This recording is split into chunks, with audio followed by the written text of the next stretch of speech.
আসসালামু আলাইকুম।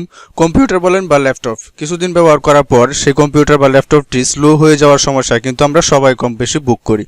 তো সেই সমস্যা কীভাবে আমরা সমাধান করতে পারি সেটাই দেখাবো কিন্তু আজকের ভিডিওতে। তো সম্পূর্ণ ভিডিওটি আপনার মনোযোগ সহকারে দেখবেন।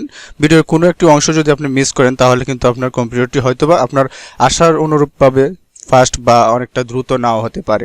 তো কম্পিউটার বা ল্যাপটপ স্লো হয়ে যাওয়ার একটা প্রধান বড় কারণ হচ্ছে কি, আমাদের কম্পিউটার বা ল্যাপটপটি যখন আমরা অন করি তখন কিন্তু এই কম্পিউটারটি বা ল্যাপটপটি অন হওয়ার সাথে সাথে কিন্তু অনেকগুলো প্রোগ্রাম সাথে সাথে চালু হয়ে যায়, অর্থাৎ যেগুলোকে বলা হয় স্টার্টআপ প্রোগ্রাম। তো এই সবগুলো স্টার্টআপ প্রোগ্রাম কিন্তু আমাদের প্রয়োজন নাও পড়তে পারে। তো আমাদের অপ্রয়োজনীয় স্টার্টআপ প্রোগ্রামগুলোকে যদি আমরা বন্ধ করে দিই তাহলে কিন্তু আমাদের কম্পিউটার অনেকটাই ফাস্ট হয়ে যাবে।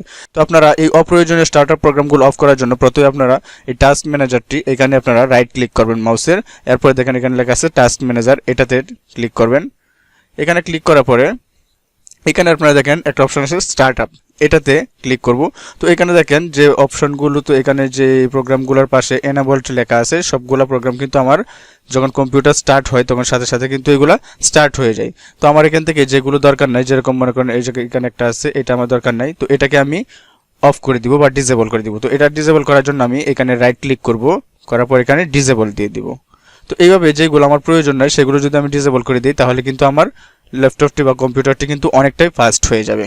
তো আমাদের কম্পিউটারে ভিজুয়াল ইফেক্ট যদি থাকে তাহলে সেটা কিন্তু দেখতে বেশ ভালোই লাগে, কিন্তু আমাদের কম্পিউটারগুলো যখন পুরাতন হয়ে যায় অথবা আমাদের কম্পিউটারে যাদের র্যাম কম থাকে তাদের কম্পিউটারটিকে কিন্তু এই ভিজুয়াল ইফেক্ট কিন্তু অনেকটাই স্লো করে দেয়। তো সেই জন্য আমরা কিন্তু আমাদের সেই ভিজুয়াল ইফেক্টটা বন্ধ রেখে কিন্তু আমাদের কম্পিউটারটাকে অনেকটাই ফাস্ট করে নিতে পারি। তো আমরা ভিজুয়াল ইফেক্ট বন্ধ করার জন্য প্রথমে আপনি চলে যাবেন স্টার্ট অপশনটিতে, স্টার্ট মেনু থেকে আপনারা চলে যাবেন সেটিংসে। সেটিংস থেকে আপনারা সার্চ বক্সে টাইপ করবেন অ্যাডভান্স সিস্টেম। তো এটা টাইপ করার পরে দেখবেন চলে আসবে ভিউ অ্যাডভান্স সিস্টেম সেটিং, এই অপশনটিতে আপনারা চলে যাবেন। এখানে যাওয়ার পরে দেখেন এখানে একটা সেটিংস লেখা আছে, পারফরম্যান্স লেখা আছে, পারফরম্যান্সের নিচে যে সেটিংসটা আছে এখানে আপনারা ক্লিক করবেন।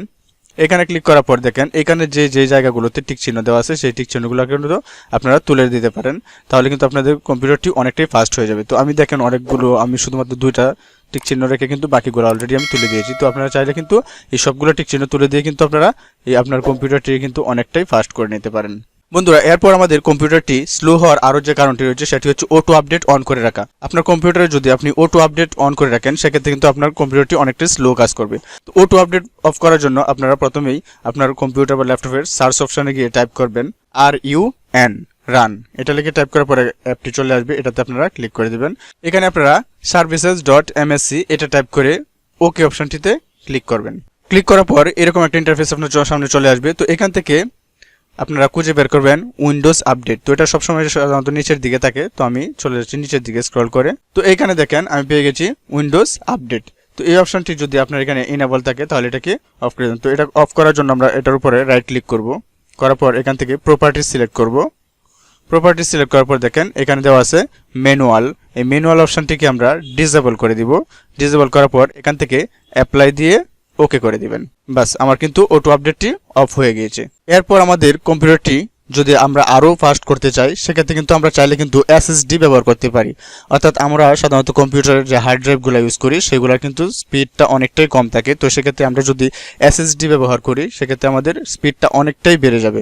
কারণ SSD স্পিড আপনারা জানবেন সাধারণত যে HDD হার্ড ডিস্কগুলো ব্যবহার করি সেগুলোর তুলনায় কিন্তু SSD হার্ড ডিস্কের স্পিড রেট হচ্ছে 10 গুণ বেশি এবং রাইট স্পিড হচ্ছে 20 গুণ প্রায় বেশি। সুতরাং যেখানে রিড স্পিড 10 গুণ বেশি এবং রাইট স্পিড 20 গুণ বেশি, সেটা নিশ্চয়ই আপনার কম্পিউটারকে অনেকটাই ফাস্ট করে তুলবে। এরপর আপনার কম্পিউটারটি যে কারণে সবচেয়ে বেশি স্লো হয়ে যায় সেটা হচ্ছে আমরা যখন বিভিন্ন সফটওয়্যার ইনস্টল করি বা বিভিন্ন প্রোগ্রাম যখন আমরা রান করি সেই প্রোগ্রামগুলো তার নিজস্ব প্রয়োজনে কিন্তু অনেক টেম্পোরারি ফাইল ক্রিয়েট করে থাকে বা ফাইল তৈরি করে থাকে। তো সেই সি ড্রাইভ থেকে আমাদের টেম্পোরারি ফাইলগুলো কিন্তু ডিলিট করে দিলে আমাদের কম্পিউটারটি অনেকটাই ফাস্ট হয়ে যাবে। তো সেই জন্য আপনারা প্রথমে চলে যাবেন আপনার কম্পিউটারের স্টার্ট অপশনটিতে। স্টার্ট অপশনে গিয়ে এখান থেকে আপনারা সেটিংসে চলে যাবেন। সেটিংস থেকে আপনারা সিস্টেম অপশনটিতে ক্লিক করবেন। এরপরে আপনারা এখানে বাম পাশে দেখেন এখানে লেখা আছে স্টোরেজ, এই স্টোরেজে চলে যাবেন। যাওয়ার পরে এখানে দেখেন অনেকেরই অন করা থাকতে পারে, তো আপনারা এখান থেকে অফ করে দিবেন। এরকম অন করা থাকতে পারে, আপনারা এখান থেকে এটাকে অফ করে দিবেন। এখানে আপনার কাজ শেষ। তো এই টেম্পোরারি ফাইলগুলোকে ডিলিট করার জন্য আপনারা চলে যাবেন আপনার কম্পিউটারের সার্চ অপশনটিতে। সার্চ অপশনে গিয়ে আপনারা টাইপ করবেন RUN লিখে এন্টার প্রেস করবেন। করার পর দেখেন এরকম রান প্রোগ্রামটি চালু হয়ে যাবে। তো এখানে আপনারা টাইপ করবেন TEMP। তো আমি অলরেডি টাইপ করে নিয়েছি, এখন আমরা ওকে ক্লিক করব। ওকেতে ক্লিক করার পর দেখেন এখানে অসংখ্য ফাইল কিন্তু দেখাচ্ছে, এখানে কিন্তু অনেক টেম্পোরারি ফাইল জমা হয়ে আছে। তো এগুলোকে আমি ডিলিট করে দিব। তো এইগুলোকে ডিলিট করার জন্য আপনারা প্রথমে কন্ট্রোল এ দ্বারা সবগুলোকে সিলেক্ট করে নেবেন, এরপর আপনারা ডিলিট অপশনটিতে ক্লিক করবেন। তো ডিলিট চাপার পরে আপনারা এখান থেকে কন্টিনিউ অপশনটিতে ক্লিক করে দিবেন। দেখেন আমার ফাইলগুলো কিন্তু ডিলিট হয়ে যাচ্ছে, অর্থাৎ এই টেম্পোরারি ফাইলগুলো কিন্তু ডিলিট হয়ে যাচ্ছে। তো এইখানে দেখেন যে ফাইলগুলো ডিলিট হবে না সেগুলো কিন্তু থাকলেও কোনো সমস্যা নেই, অর্থাৎ সব ফাইলগুলো ডিলিট হওয়ার পর সামান্যতম কিছু ফাইল থাকতে পারে যেগুলো সাধারণত ডিলিট হবে না। তো এখান থেকে আপনারা এখন কেটে দিবেন। এরপর আপনারা আবারও চলে যাবেন সার্চ অপশনটিতে, সেখানে গিয়ে আবারও আপনারা টাইপ করবেন RUN, এরপর এন্টার চাপবেন। চাপার পরে এখান থেকে আপনারা প্রথমে এখানে পার্সেন্টেজ চিহ্নটা দিয়ে নেবেন। পার্সেন্টেজ দেওয়ার পরে TEMP লিখে আবার আপনারা পার্সেন্টেজ চিহ্ন দিবেন, দেওয়ার পরে এন্টার চাপবেন অথবা ওকেতে ক্লিক করবেন। করার পর দেখেন এইখানে অনেক ফাইল জমা হয়ে আছে, এইগুলোকেও আপনারা কন্ট্রোল এ দ্বারা সবগুলো সিলেক্ট করে নেবেন এবং ডিলিট চেপে এগুলোকেও ডিলিট করে দিবেন। এখান থেকে কন্টিনিউ দিয়ে দিবেন। দেখেন আমার ফাইলগুলো কিন্তু ডিলিট হয়ে যাচ্ছে। তো একই রকমভাবে এখানেও কিছু ফাইল ডিলিট হবে না। তো যেই ফাইলগুলো রয়ে গেছে সেগুলো থাকলেও কিন্তু আমাদের সমস্যা নাই।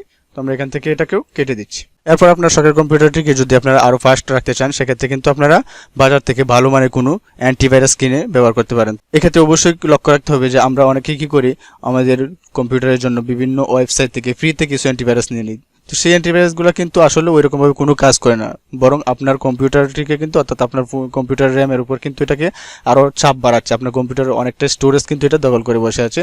মূলত পক্ষে এটা কিন্তু কোনো কাজ করে না, বরং এটার মাধ্যমে কিন্তু অনেক সময় আরও বিভিন্ন ধরনের ভাইরাসগুলো কম্পিউটারে চলে আসে। সুতরাং আমি সাজেস্ট করবো আপনারা কখনোই এই ফ্রি অ্যান্টিভাইরাসগুলো এভাবে ইউজ করবেন না। যদি অ্যান্টিভাইরাস ইউজ করেন সেক্ষেত্রে অবশ্যই বাজার থেকে কোনো ভালো মানের অ্যান্টিভাইরাস কিনে ব্যবহার করার চেষ্টা করবেন। আর যাদের কম্পিউটার উইন্ডোজ 10 বা তার চেয়ে বেশি অপারেটিং সিস্টেম আছে তাদের কম্পিউটার কিন্তু মাইক্রোসফট অলরেডি একটি ইনবিল্ট উইন্ডোজ ডিফেন্ডার কিন্তু দিয়ে দিয়েছে। তো সেজন্য আমি মনে করি সেটাও কিন্তু আপনাদের জন্য যথেষ্ট। এরপরে যদি আপনারা কোনো অ্যান্টিভাইরাস ইউজ করতে চান সেক্ষেত্রে অবশ্যই বাজার থেকে অথেন্টিক কোনো অ্যান্টিভাইরাস কিনে সেটাই ব্যবহার করবেন। আমরা অনেকে আমাদের কম্পিউটারের ডিস্ক ক্লিন আপ করি না। তো ডিস্ক ক্লিন আপ না করার কারণে কিন্তু আমাদের কম্পিউটারটি অনেকটাই স্লো হয়ে যায়। তো ডিস্ক ক্লিন আপ করার জন্য আপনারা আপনাদের কম্পিউটারের সার্চ অপশনটিতে চলে যাবেন, সেখানে গিয়ে আপনারা টাইপ করবেন DISK স্পেস CLEAN, এতটুকু লেখার পরে দেখবেন চলে আসবে ডিস্ক ক্লিন আপ। এটাতে আপনারা ক্লিক করবেন। এখানে ক্লিক করার পর এখানে সি ড্রাইভটি সিলেক্ট করা আছে, এটাই সিলেক্ট করা থাকবে। এখান থেকে আপনারা ওকে অপশনটিতে ক্লিক করবেন। তো এখানে কিন্তু দেখাচ্ছে যে কি ফাইলগুলো আমার এখান থেকে ক্লিন আপ করা হবে। দেখেন এখানে 398 MB ক্লিন হবে। তো এখানে আমি ওকে অপশনটিতে আবারও ক্লিক করে দিব। এরপর এখান থেকে আমি ডিলিট ফাইলসে ক্লিক করে দিব। তো আমি কিন্তু আমার ডিস্ক ক্লিন আপ করে নিলাম। তো আপনারা এভাবে আপনাদের কম্পিউটার বা ল্যাপটপে ডিস্ক ক্লিন আপ করে নেবেন। এরপর আরও একটি গুরুত্বপূর্ণ বিষয় হচ্ছে আমরা অনেকেই আমাদের কম্পিউটারে বিভিন্ন সফটওয়্যার বা অ্যাপ ইনস্টল করে থাকি অনেক সময়। তো পরবর্তীতে আমাদের সেই অ্যাপটি প্রয়োজন না পড়লে কিন্তু আমরা অনেক সময় ডিলিট করতে বা আনইনস্টল করতে ভুলে যাই, সেটাকে কিন্তু আমরা এভাবে রেখে যাই, যার কারণে কিন্তু সেটা কিন্তু আমাদের কম্পিউটারে অনেকটা স্টোরেজ দখল করে নিয়ে বসে থাকে। তো সেই জন্য কিন্তু আমাদের কম্পিউটারটি অনেকটাই স্লো কাজ করে। সেজন্য আপনারা আপনাদের অপ্রয়োজনীয় যে অ্যাপগুলো আছে সেগুলো কিন্তু আনইনস্টল করে দিবেন। তো কীভাবে একটি অ্যাপ আনইনস্টল করতে হয় আশা করি সবাই জানেন। তারপরে যারা না জানেন তাদের জন্য আমি শর্টকাটে দেখাচ্ছি।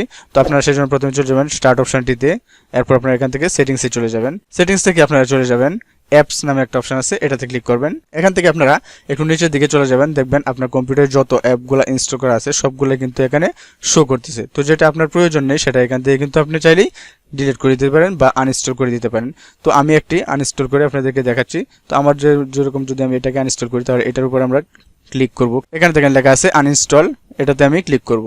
এখানে ক্লিক করার পর দেখেন এখানে আবারও চলে আসছে আনইনস্টল, এখানে আমি ক্লিক করে দিব।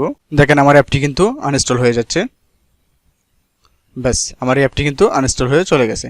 তো এভাবেই কিন্তু আপনার কম্পিউটারকে আপনি নতুনের মতো বা আপনার আশা অনুযায়ী কিন্তু অনেকটাই ফাস্ট করে নিতে পারেন। তো বন্ধুরা এই ছিল আমার আজকের ভিডিও। তো ভিডিওটি কেমন লাগলো অবশ্যই কমেন্ট করে জানাবেন। ভিডিও ভালো লেগে থাকলে অবশ্যই একটি লাইক দিবেন, আর এরকম নিত্য নতুন গুরুত্বপূর্ণ ভিডিও পাওয়ার জন্য আমার চ্যানেলটি অবশ্যই সাবস্ক্রাইব করে বেল বাটনটি অন করে রাখবেন। তো ইনশাআল্লাহ দেখা হবে আগামী ভিডিওতে। সে পর্যন্ত সবাই ভালো থাকবেন, সুস্থ থাকবেন। আসসালামু আলাইকুম।